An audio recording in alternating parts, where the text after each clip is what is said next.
If I told you that three girls once stood outside an old building, never even stepping inside, yet moments later all three suddenly lost control. Their emotions spiraled, their voices dropped unnaturally low, and they displayed abnormal strength, to the point that multiple police officers were required to restrain and hospitalize them, and that the most unsettling part was this. Afterward, none of them could remember anything that had happened that night. This wasn't a legend or an urban myth.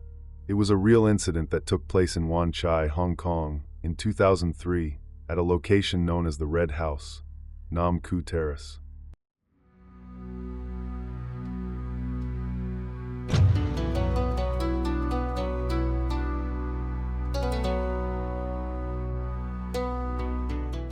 Nam Koo Terrace is located at the end of Ship Street in Wan Chai, quietly resting on a hillside.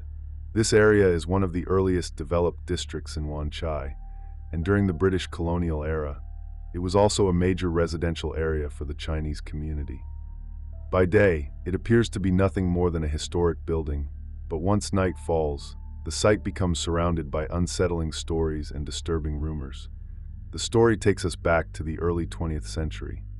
In 1917, a wealthy businessman from Shanghai purchased a large plot of land in the Ship Street area of Wan Chai.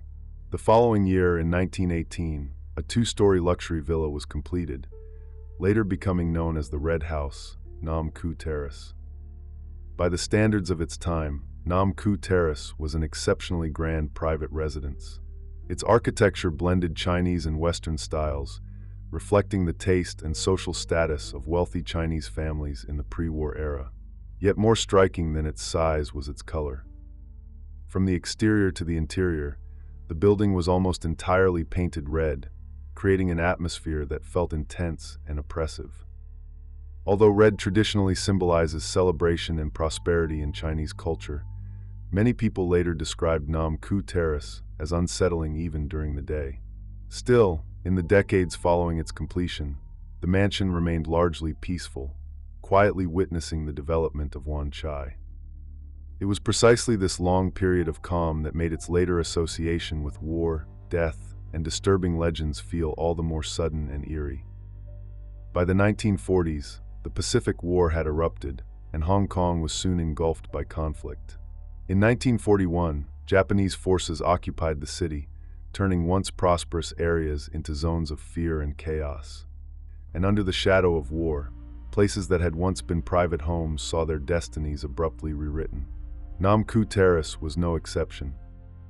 Historical records indicate that the original occupants left during the war, after which the mansion was taken over by the Japanese military.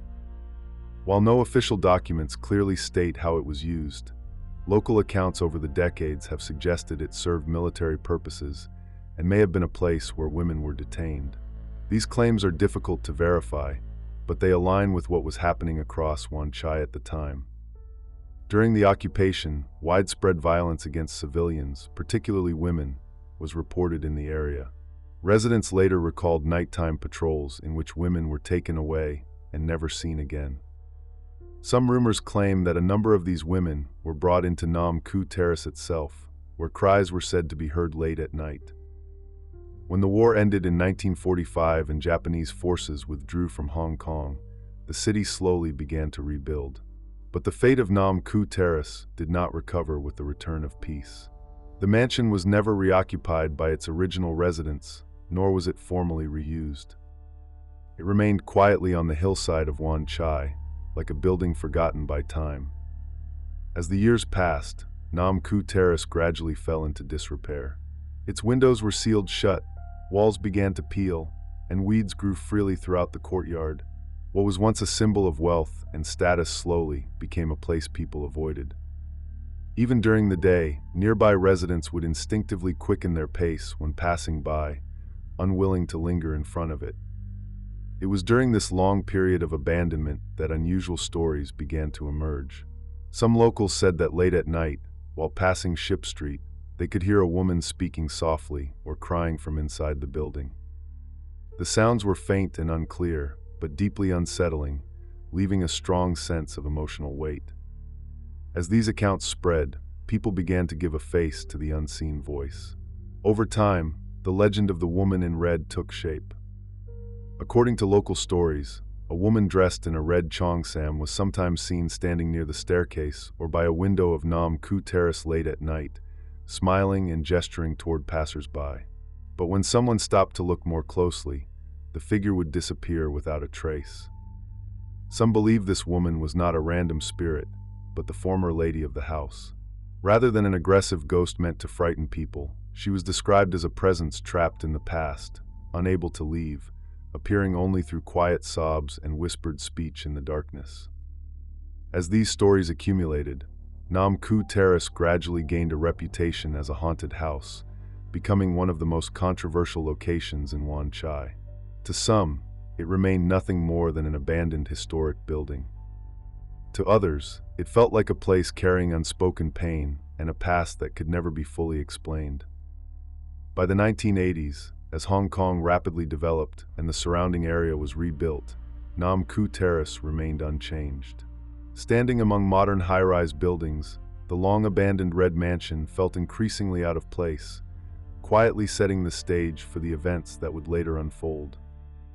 On the night of November 29, 2003, that night, 3 secondary school girls, driven by a strong interest in the supernatural and spirit communication, arranged to meet several classmates and explore the area around the notoriously eerie Nam Koo Terrace. To them, it was nothing more than a youthful test of courage fueled by curiosity. No one could have imagined that the night would end in an incident that would shock all of Hong Kong. Close to midnight, the group arrived at the end of Ship Street in Wan Chai and walked up the stone steps leading toward Nam Koo Terrace. When they reached the entrance, they found the main gate locked and the interior completely dark. With visibility low and the atmosphere increasingly oppressive, several students began to feel uneasy and suggested leaving the area to rest somewhere nearby. Just as the group turned to leave, something unusual happened. Someone suddenly pointed toward the staircase, claiming to have seen a white figure standing above, appearing to gesture in their direction. Panic immediately spread among the group, and some of the students ran. Strangely, however, the 3 girls seemed drawn toward the figure instead, insisting on going back up to take a closer look. The 3 moved toward the staircase, but only moments later, they suddenly turned and ran back down, their faces pale and filled with terror. As they fled, they screamed that something was chasing them. Realizing something was seriously wrong, the other students followed, and the group did not stop until they reached a more open area. Yet the incident did not end there. When classmates tried to calm the 3 girls, they began exhibiting highly abnormal behavior. Their eyes appeared vacant, their emotions completely out of control. They shouted in low, unfamiliar voices, speaking incoherently, and began pushing those around them. Some witnesses later described the voices as no longer sounding like their own, but closer to that of an adult male. As the situation escalated, several students attempted to restrain them, only to find that the girls displayed unusual physical strength. Even multiple people working together struggled to hold them back. In the chaos, one girl was injured and began bleeding, and the scene quickly descended into disorder. Nearby residents, hearing the shouting and commotion, contacted the police. When officers arrived, the 3 girls had still not calmed down. They continued to kick, bite, and resist aggressively. Eventually, multiple police officers were required to restrain them, and all 3 were taken to the hospital for treatment. Even at the hospital, their mental state remained tense and unstable, with clenched fists and heightened agitation that showed no immediate signs of subsiding. After the incident, the 3 girls underwent thorough medical examinations at the hospital, including blood and urine tests. The results showed no presence of alcohol, drugs, or controlled substances in their systems, and no clear physiological cause could be identified to explain their abnormal behavior that night. Even more unsettling was what followed. As the girls gradually calmed down and were discharged from the hospital, they appeared to have almost completely lost their memory of the events. From seeing the white figure, to the moments of losing control, to being taken to the hospital, none of them could recall any of it. So what exactly did the 3 girls experience that night? Was it a case of collective psychological breakdown? Or do some believe they encountered something near Nam Koo Terrace that cannot be explained by conventional means? Some believe that Nam Koo Terrace feels unsettling because the resentment and suffering of the past still linger there. Others argue that what people call the supernatural is merely a projection of human fear when confronted with the unknown. Regardless of which explanation one accepts, it is impossible to deny that Nam Koo Terrace itself stands as a witness to history. Perhaps the question worth asking is not whether ghosts exist, but why a single building can come to carry so much pain, memory, and imagination. When people pass by Nam Koo Terrace and feel a sense of unease, that discomfort may not come from the darkness inside the house, but from the human inability to fully let go of the past. As long as Nam Koo Terrace continues to stand, stories about it will continue to be told. It is not just an old red building, but one of the many unresolved questions embedded in Hong Kong's urban history.